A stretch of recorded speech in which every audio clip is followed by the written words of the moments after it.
యేసు ప్రభుని సిలువ వేసింది ఎవరు? అది ఈరోజు మన ప్రసంగం. యేసు ప్రభుని సిలువ వేసింది ఎవరంటే రెండు విషయాలు. యేసు ప్రభుని 3 రకాలైన ప్రజల గురించి ఇక్కడ బైబిల్ చెబుతుంది. ఎవరంటే అపోస్తుల కార్యం 2:23లో ఏముంటుందంటే, అపోస్తుల కార్యం 2:23 ఉంటుందంటే దుష్టులంట, దుష్టుల చేత యేసు ప్రభు సిలువేయబడ్డాడంట. దుష్టుల చేత సిలువ వేసి చంపారు అంటాడు అపోస్తుల పౌలుగా పేతురు ప్రసంగంలో. ఇక రెండవదిగా మనం చూసినట్లయితే ఎవరు వేశారంటే, మనం లేఖనాల్లో చూపిస్తున్న ఆ ముగ్గురిని చెప్పి తర్వాత వెళ్తాం. పాపిస్టోళ్ళు వేశారంట. పాపిస్టోళ్ళు వేశారంట. మొదట దుష్టులు. ఆ వేసినటువంటి రకాల మనుషులకి ఉన్న పేర్లు ఏంటంటే పాపిస్టోళ్ళు, దుష్టులు. సరే, అప్పుడు వేసారు సిలువ. ఇప్పుడు ఇంకా వేస్తూనే ఉన్నారంటే యేసుప్రభు సిలువ. ఇప్పుడు ఇంకా సిలువను వేస్తూనే ఉన్నారంట. అది ఎవరో మీరు తెలుసుకోవాలంటే హెబ్రీయులకు రాసిన పత్రిక 6:5-6 మీరు చూస్తారు. హెబ్రీయులకు రాసిన పత్రిక 5:6 మీరు చూస్తారు. 6:5-6 ఏమండి? 6. ఇక ఎవరు ఈ మూడోదిగా యేసు ప్రభుని సిలువ ఇంకా వేస్తానే ఉన్న వాళ్ళు ఎవరంటే తప్పిపోయి ఉన్నవాళ్ళంట. తప్పిపోయేవాళ్ళు. మొట్టమొదటిగా మనం ఈరోజు ఈ ముగ్గురిని పూర్తిగా వివరించడానికి సమయం సరిపోద్దో లేదో. మొదటగా ఏమని చెప్పుకున్నామంటే అపోస్తుల కార్యం 2:23లో ప్రకారం దేవుడు నిశ్చయించిన సంకల్పమును ఆయన భవిష్యత్ జ్ఞానమును అనుసరించి అప్పగించబడిన ఈయనను మీరు దుష్టుల చేత సిలువ వేయించి చంపితిరి. అపోస్తుల కార్యం 2:23లో అంటున్నాడు. ఈ దుష్టులు ఎలాగా ఉంటారా బైబిల్ మరి ఎవరిని గుర్తించారా? వాళ్ళు తెల్ల బట్టలు వేస్తారా, నల్ల బట్టలు వేస్తారా, కర్ర బట్టలు వేస్తారా? ఏ కలర్లు ఉంటారు, ఏ ప్రాంతంలో ఉంటారు, ఎలా ఉంటారు, ఏ ఇంట్లో ఉంటారు, ఏ వీధులు ఉంటారా? అసలు ఈ దుష్టులు గుర్తుపట్టే మార్గం ఏమైనా ఉందా అని ప్రశ్న మనకు వస్తుంది. వీళ్ళ చేష్టలు బట్టి మనం దుష్టులు ఎలా ఉంటారో ఒక 7 వాళ్ళ చేష్టలు మీకు చూపిస్తా. నా సొంత మాటలు ఏం చెప్పట్లా, బైబిల్లో నుండే చూపిస్తా. ఎందుకంటే ఇది వేద గ్రంథం, ప్రపంచంలో అనేక కోట్లాది మందిని వెలిగిస్తున్న గ్రంథం, దైవ గ్రంథం. ఈ గ్రంథంలో చెప్పిందే నేను చూపిస్తాను, మీకు సొంత ఏం చెప్పను. చూడండి, దుష్టులు మొదటగా ఎలా ఉంటారంటే దానియేలు గ్రంథంలో 12:10, దానియేలు గ్రంథం 12:10 ఒక్కొక్క పాయింట్కి ఒక్కొక్క మాట చూపిస్తా. అన్ని చెప్తే టైం సరిపోదు, మీరు జాగ్రత్తగా. దానియేలు గ్రంథం 12:10 ఉందంటే దుష్టులు దుష్టకార్యములు చేయుదురు గనుక ఏ దుష్టుడును ఈ సంగతులు గ్రహింపలేకపోను కానీ బుద్ధిమంతులు గ్రహించదురు. అంటే దుష్టులు కొన్న మొదటి గుణం ఏంటంటే ఈ బైబిల్ని ఏం చేయాలంట? గ్రహించదు. బైబిల్ ఏం చెబుతుంది? ఈ సమయం సమీపించితే ప్రకటన 1:3 ఉంది, చదివి విని గ్రహించువాడు ధన్యుడు. మరి ఈ దుష్టులు కొన్న మొదటి లక్షణం ఏంటి చెప్పండి? మాట్లాడట్లా, ఇప్పుడే చెప్పాను. ఏంటది? గ్రహించరు, వాక్యాన్ని గ్రహించరు, దేవుని సన్నిధిని గ్రహించరు. అసలు వాక్యం ఏం చెప్తుంది? దైవజనుడి యొక్క మనసు ఏంటి అని ఎందుకు చెప్తున్నాడు? అసలు దేవుడు ఎవరు? అసలు మనం ఎవరమే? మనం ఎలా ఉండాలి? మనం లేఖన ప్రకారం గ్రహింపు ఉండదు, భక్తి గ్రహింపు ఉండదు. ఇక రెండవదిగా మనం గమనించినట్లయితే దుష్టుల యొక్క రెండో పోలిక ఎలా ఉంటారంటే కీర్తనలు 94:21. కీర్తనలు 94 కీర్తన 21లో ఉంటుందంటే వీళ్ళు ఏం చేస్తారు? దుష్టులంట నీతిమంతుల ప్రాణం తీయుటకై వారి మీద పడతారు. వీళ్ళు దాడులు ఎవరి మీద అంటే ఎవరైతే నీతిగా ఉంటారో, నీతి నియమాలు నిబంధన కలిగి ఉంటారో అలాంటి వాళ్ళ మీద వీళ్ళు ఏం చేస్తారంటే వాళ్ళు మింగేయాలని ప్రాణం చేస్తారంటే. ఈ దుష్టులకున్న రెండవ లక్షణం. మీకు చిన్న ఉదాహరణ బైబిల్లో నుండి చూద్దాం. ఆదాముకి, మన ఆది నరుడైన ఆదాముకి 2 కొడుకులు పుట్టారు. ముందుగా ఇద్దరు కొడుకులు. వాళ్ళిద్దరి పేర్లు ఎవరో చెప్పగలరా? కయ్యను, హేబేలు. కయ్యను పెద్దోడు కయ్యను, రెండోవాడు హేబేలు. వీళ్ళు కయ్యను ఏం చేశాడు? తమ్ముడు అయిన హేబేల్ని చంపాడు. ఎందుకు చంపేవరా అని అడిగితే ఎందుకు చంపాడు? ఈ హేబేలు ఆయన ఏమనలేదు, ఆయన సొమ్ము దోచుకోలేదు, ఆయనకి ఏ నష్టం కష్టం కలిగించడం. మరి ఎందుకు చంపేవంటే చూడండి, అక్కడ కయ్యను కంటే శ్రేష్టమైన బలి దేవునికి ఈ హేబేలు తమ్ముడు అర్పించాడు, దీవించబడతాడు. వీడికి ఎందుకు? ఇది నీతిమంతులకి దుష్టులకున్న తేడా. చాలామంది వాళ్ళు చేయరు, వాళ్ళు ఇవ్వరు, వాళ్ళు రారు, వెళ్ళేవాళ్ళు చూసి, ఇచ్చేవాళ్ళు చూసి, చేసేవాళ్ళు చూసి దుష్ట స్వభావంతో వాళ్ళ మీద కొరకొర కళ్ళు, వీర చూపులతో పళ్ళు కొరుక్కుంటూ ఉంటారు. దుష్టుడు వాళ్ళలో ఉండి దేవుని పనికి అడ్డు వస్తూ ఉంటారు, దేవుని కార్యాలు మింగేస్తూ ఉంటారు. కనుక దుష్టుల స్వభావం నీతిమంతులమైన దాడులు. ముందేమని చెప్పానండి? వాక్యాన్ని, భక్తిని, దేవుణ్ణి, సన్నిధిని, అసలు తమ ఎందుకు ఉన్నాము, రక్షణ అసలే ఉన్నాము. రెండవదిగా వీళ్ళు చేయకపోగా నీతిమంతుల మీద ఏం చేస్తారు? పన్నాగాలు పంత దుష్టు వీళ్ళు. మూడవదిగా చూడండి, 10వ కీర్తన 4వ వచనం 13వ వచనంలో ఉంటాయి రెండు మాటలు. కీర్తనలో 10వ కీర్తన 4వ వచనం, 10వ కీర్తన 4వ వచనం, దుష్టులు పొగరెక్కి యెహోవా విచారణ చేయడు. అసలు దేవుడే లేడు అనుకుంటారంట. ఇది ఇంకా బాధాకరం, దుఃఖకరం. ఇది ఎవరో అన్ని జనులో లేదా అవిశ్వాసులో దేవుడిని ఎరగనటువంటి ఎవరో పాపిస్తోడు చేస్తే అది దాని గురించి బాగలేదు. కానీ దుష్టులుగా ఉండి, అంటే దుష్టులు దుష్ట స్వభావం కలిగిన వారు పొగరెక్కి చూడండి. మానవుడు ఎలాంటి వాడంటే ఆకలి వేసినప్పుడు, అనారోగ్యం ఉన్నప్పుడు, అనేకమైనటువంటి బాధలు పడినప్పుడు ఒకలాగా ఉంటాం. మీరైనా నేనే మనుషులు. కానీ ఆ బాధ ఎదుర్కొన్నప్పుడు వస్తుంది ఆకలినప్పుడు ఒకడు. కానీ అది కడుపు నిండినప్పుడు, ఒంటి నిండా వస్త్రము, చెప్పండి, కంటి నిండా నిద్ర, జేబు నిండా డబ్బు, ఈ ఉన్నప్పుడు మనిషి వాతావరణం ఎలా ఉంటుందో చెప్పండి. కష్టాల్లో ఉన్నప్పుడు ఒకలాగా ఉంటారు. మానవుడి బుద్ధి, ఆ మానవుల్లో నేను ఉన్నాను, మీరు ఉన్నారు. కానీ అదే ఎవరైతే జాగ్రత్త పడతారో వాళ్ళలో దుష్టుడు ఉండడు, దుష్టుడు చూడటం. కష్టాల్లో ఏ విధంగా కన్నీళ్ళ ప్రార్థన చేసుకున్నామో, ఆపదలలో దేవుణ్ణి ఎలా ఆశ్రయించామో, ఏ విధమైన భయం కలుగునో ఎప్పుడు అలాగే ఉండాలని దేవుని చిత్తం. కానీ దుష్టులు అలా ఉండరంట. ఏం చేస్తారు? పొగరు పెంచుకుంటారంట. యెహోవా విచారణ చేయడు. అది దేవుడే లేడంటారు అవసరం. ఇది దుష్టులకున్న 3వ స్వభావం. ఇక 4వ స్వభావం ఏంటంటే, కీర్తన 1వ కీర్తనలోనే మొదటి కీర్తనే 4వ వచనం అండి. కీర్తనలో 1వ కీర్తన 4వ వచనం అక్కడ ఏముంటుందంటే, దుష్టులు అలాగు నుండక గాలిని చెదరగొట్టు పొట్టులాగా ఉంటారంట. గాలిని చెదరగొట్టు పొట్టు వలే ఉంటారంట. గాలి రాగానే పొట్టు ఏమైంది చెప్పండి. అలాగే చాలామంది గాలి మాటలని చెదిరిపోతూ ఉంటారు. కుటుంబాన్ని చెదరగొట్టేసుకుంటారు, సంఘంలో చెదిరిపోతూ ఉంటారు, వాళ్ళకున్న స్థితిగతుల్లో చెదిరిపోతూ ఉంటారు, వాళ్ళకున్న మంచి ఇమేజ్ని చెదరగొట్టేసుకుంటారు, మంచి పేరు పోగొట్టేసుకుంటారు. కారణం ఏమనగా గాలి పట్టింది. గాలి, ఏ గాలి? అది దయ్యానుకున్న ఒక పేరేంటి చెప్పండి? అది దయ్యం. ఈ దుష్టుడు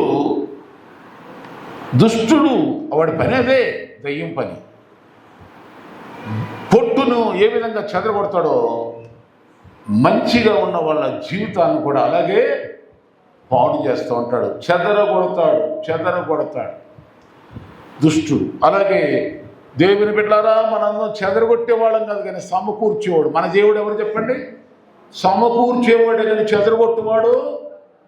ఆమేన్. సంఘములో నుండి ఎవరైనా దారి తప్పిన వాళ్ళను సమకూర్చేవాడే కానీ చెదరగొట్టువాడు కాదు. కనుక మనము మన దేవుని గుణాలు కలిగి ఉందుము గాక. ఇక 5వదిగా చూస్తే 5వ పాయింట్ ఏంటంటే, మొదటి సమయం ఆది కాండంలోని ఉంది, 13 ఉంటుంది, 13 ఉంటుంది. సొదొమ గొమొర్రా మనుషులంట దుష్టులను యెహోవా దృష్టికి బహు పాపులై ఉండేవి. ఆది కాండం 13వ అధ్యాయం 13వ వచనం. దుష్టులు సొదొమ గొమొర్రా వాసులు అని అంటున్నాడు. వాళ్ళు ఎలాగంటే వాళ్ళకు మంచి చేసేవాళ్ళు ఎవరో గుర్తించలేరు, మేలు చేసేది ఎవరో కీడు చేసేది ఎవరో గుర్తించలేనటువంటి దుష్టత్వం సొదొమ గొమొర్రా వాసం. దానికి ఉదాహరణకి ఎలాగంటే, దేవుడు శాపం ఆ పట్టణం మీదకి వచ్చినప్పుడు లోతు ఇంటికి వెళ్ళారు. ఎవరు? దేవుని దూతలు వెళ్తే ఆ ఊరోళ్ళందరూ ఏం చేశారు? దేవుని దూతలమే పడి, ఆ ఇంటి పడి, మీ ఇంటికి వచ్చిన వాళ్ళందరూ మేము పాడు చేయాలని చెప్పేసి పిల్లోడు మొదలుకొని పెద్దోడు వరకు అందరూ వచ్చారంట. అప్పుడు దేవుడి దూతలను కళ్ళు మూసేసి వీళ్ళని రక్షించేసాడు, వాళ్ళందరినీ అగ్నితో కాల్చి పాడేసాడు. ఇది జరిగింది త్వరగా. తర్వాత మనం దుష్టుల స్వభావం ఎలా ఉంటుందంటే, మొదటి సమూయేలు గ్రంథం 24:13 కూడా చూస్తే అక్కడ ఒక ఇద్దరు కాబోయే రాజు ఉన్న రాజు సౌలు రాజు. మొదటి సమూయేలు గ్రంథం 24:13 అక్కడ సౌలు రాజు ఇశ్రాయేలునికి ప్రథమ రాజు. తన రాజ్యములో రాజు మేలు కోరి దేశానికి మేలు చేసేటువంటి వాడు ఎవరో గుర్తించకుండా అతన్నే చంపేయాలని తిరుగుతున్నాడు.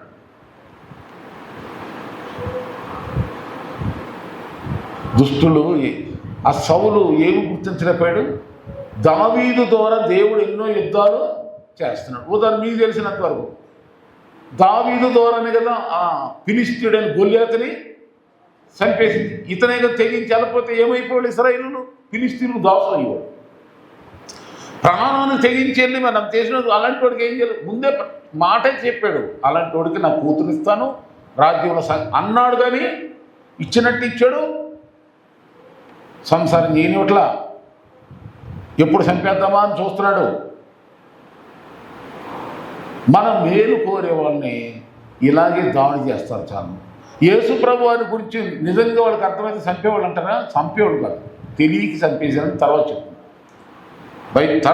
తర్వాత గుర్తించారు వాళ్ళు తెలియక.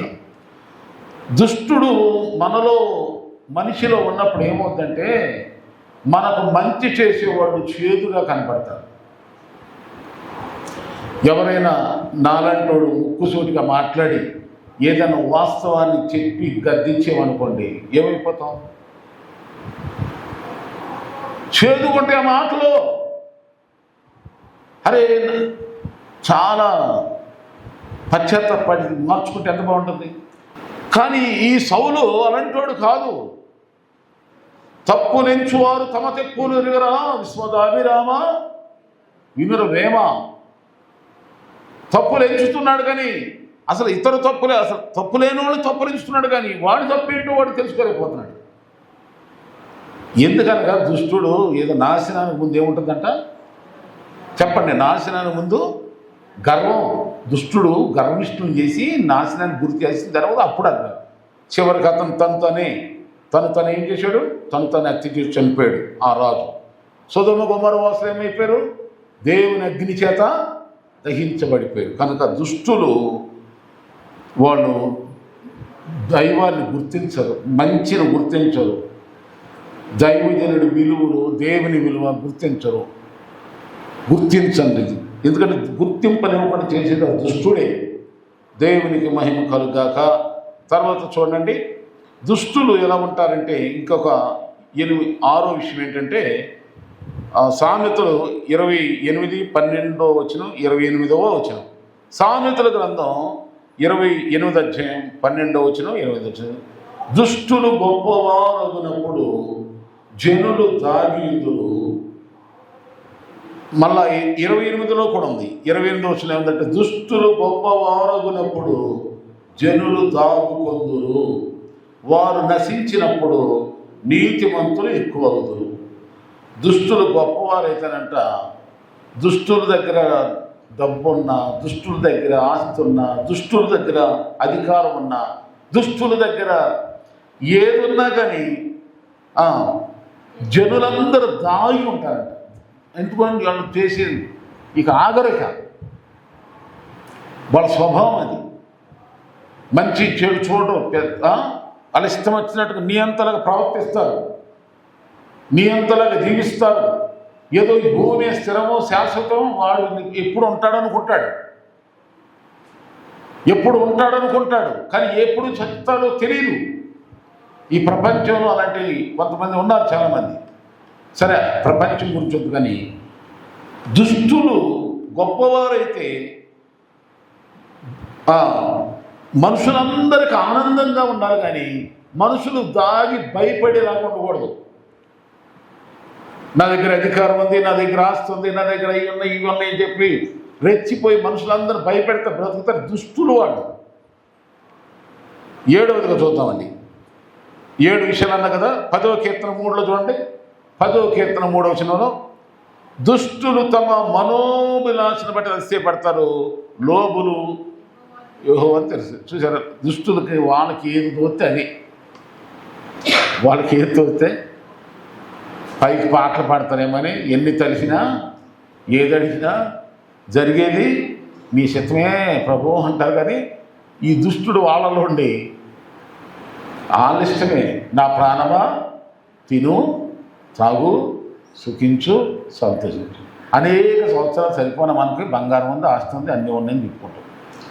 డబ్బు ఉంది, మన ప్రాంతంతో పనే ఉంది, దేవుడితో పనే ఉంది. దేవుడి సేవతో అసలు పని లేదు మనకి అన్నట్టుగా చేస్తుంది, మోసం చేస్తుంది దుష్టుడు మనల్ని. సైతాను మనుషులు మంచోళ్ళే, దుష్టుడు ప్రవేశించి ఈ 7 రకాల విధంగా మనిషిని పాడు చేస్తాడు. ఈ 7 రకాలుగా ఉంటారు దుష్టులు అని చెప్పాను. ఇలాగే కానీ ఉంటే దుష్టులకు జరిగే నష్టాలేంటో త్వరగా 4 మాటలు చెప్తాను. చూడండి, యెషయా గ్రంథం 3:11 ఉంటుంది.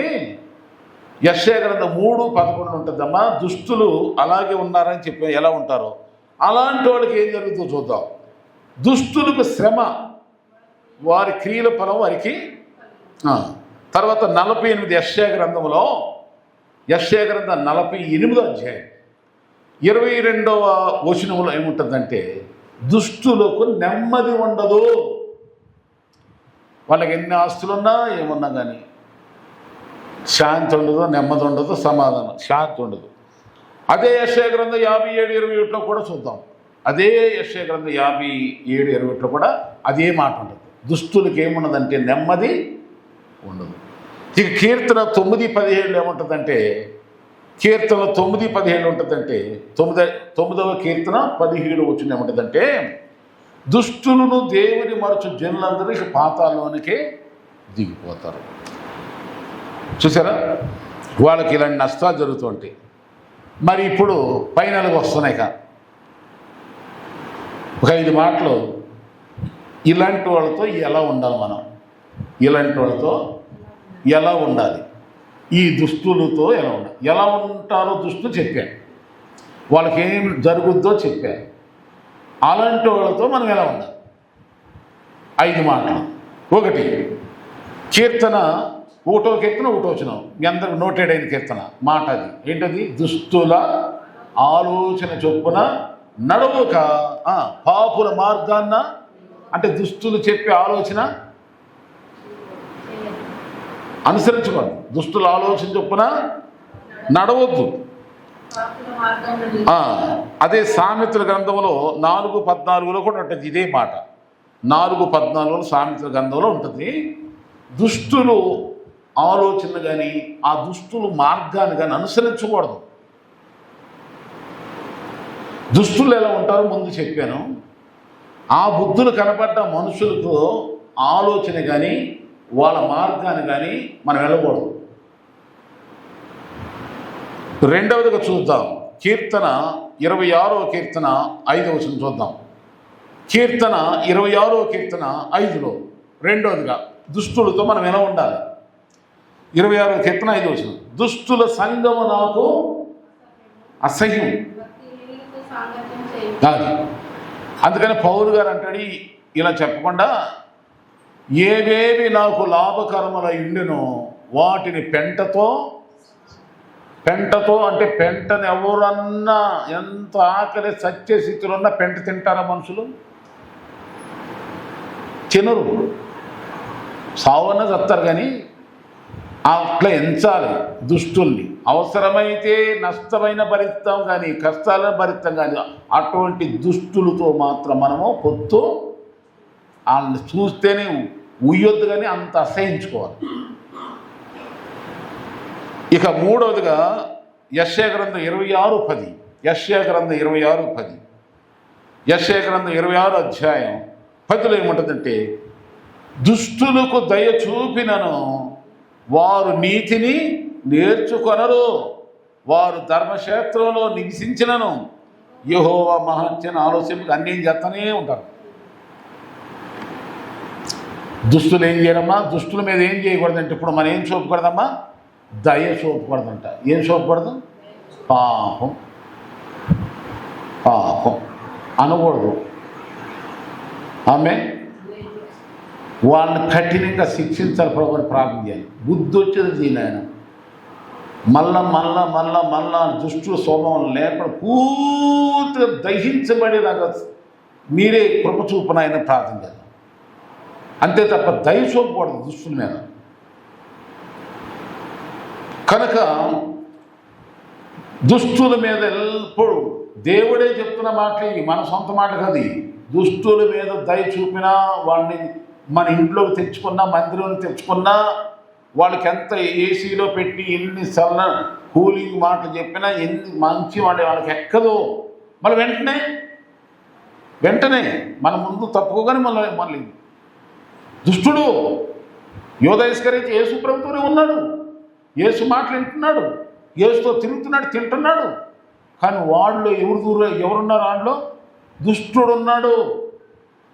యేసయ్యకి తెలుసు ముందే చెప్తున్నాడు యేసు ప్రభు, ఇదిగో మీలో నన్ను ఒకడు అప్పగించబోతున్నాడు, మీలో ఒకడు నాకు సాతానులాగా ఉన్నాడు అని చెప్తున్నా. అప్పుడని ఏడవాలి కదా. ఆ దెయ్యం ఏడవనివ్వదు, తప్పు తెలుసుకోనివ్వదు. దాని ద్వారా జరిగే నష్టమేదో ముందు చూపులు గుర్తింపునే ఉంది. అందుకనే అలా రెచ్చిపోతారు దుష్టులు. అందుకని మనం అలాంటి వాళ్ళని దయ చూపేమో లేనిపోని పిచ్చుకొక్కని తెచ్చుకుంటే మనకు ఎంత బాధ అట్ట ఉంటుంది. తర్వాత ఇక రండి, ఫిలిప్పీ పత్రికలో 3:2లో ఏముంటుందంటమ్మా, ఈ దుస్తులతో జాగ్రత్తగా ఉండాలంట. అంటే దుస్తుల్ని ఎలా పోవచ్చు అంటే, కుక్కల విషయమై జాగ్రత్త ఉండు. ఫిలిప్పీ పత్రిక 3:2. మనం దారంటే వెళ్తున్నా, ఊర్లో వెళ్తున్నా, ఎక్కడికైనా వెళ్తున్నా, కుక్కలని అంటే ఎలా ఉంటామమ్మా? రాత్రిపూట మనం ఒంటరిగా రోడ్డు అంటే వెళ్ళాలంటే ఏ భయం ఉంటుంది చెప్పండి? మనుషుల భయం కంటే ఏ భయం? సిటీలో కూడా ఏ భయం వస్తుంది ఇప్పుడు? కుక్కల కంటే డేంజరస్ దుష్టులైన మనుషులు.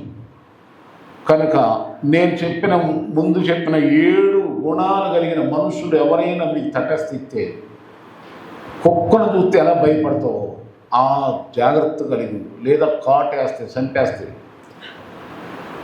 అట్లా. ఇక 5వది అంటే ప్రకటన గ్రంథము 2వ అధ్యాయం 2వ వచనం అండి.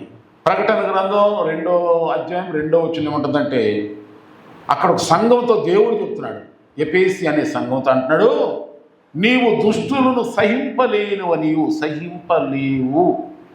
అంటే ఆ సంఘం అంట ఎవరిని సహించలేదంట? నిరుపేదలైనా సహిస్తుంది, దరిద్రులైనా సహిస్తుంది, రోగిష్ఠులైనా సహిస్తుంది, ఎలాంటి వాళ్ళని సహించింది. కానీ ఎవరు సహించలేదంట సంఘస్థం? దుష్టులైన వారి వల్ల సహించేది లేదు అని తీర్మానం గల సంఘం అంటది. మీ గురించి నా గురించి దేవుడు అలా సాక్ష్యం గుర్తించేవాళ్ళంట. ఎవరు ఇలాంటి వాళ్ళని? ఎవరు సంఘానికి వస్తున్నారా? వచ్చేవాళ్ళంతా వాళ్ళంటే మంచోళ్ళ? ఎవరు ఎలాంటి వాళ్ళు తెలుసు. అక్కడ ఉన్న మాట, దుష్టులను నీవు సహించను. కొంతమంది అపోస్తులు వేసు పెద్ద భక్తులు. అపోస్తులు అంటే పాస్టర్లు, సువార్థికులు, ప్రవక్తల కంటే గొప్ప. అలాంటి గొప్ప వేషం వేసుకొని చూడండి. అక్కడికి అపోస్తులమని చెప్పుకుంటూ, ప్రవక్తలమని చెప్పుకుంటూ, గొప్ప భక్తులమని చెప్పుకుంటూ చూడండి. అలాంటి వాళ్ళని తొందరగా నమ్మకుండా గ్రహించే వాళ్ళని గుర్తించేవాళ్ళంట. వాళ్ళల్లో ఉన్న దుష్టులు గ్రహించి అసహించుకునేవాళ్ళంట. సహించేవాళ్ళు కాదంట. వాళ్ళని వెంటనే పట్టుకొని వెలేసేవాళ్ళంట. వాళ్ళకి బుద్ధి చెప్పేవాళ్ళు అంటారు. అందుకని ఆ సంఘాన్ని దేవుడు మెచ్చుకుంటున్నాడు. మరి నిన్ను కూడా దేవుడు మెచ్చుకోవాలి.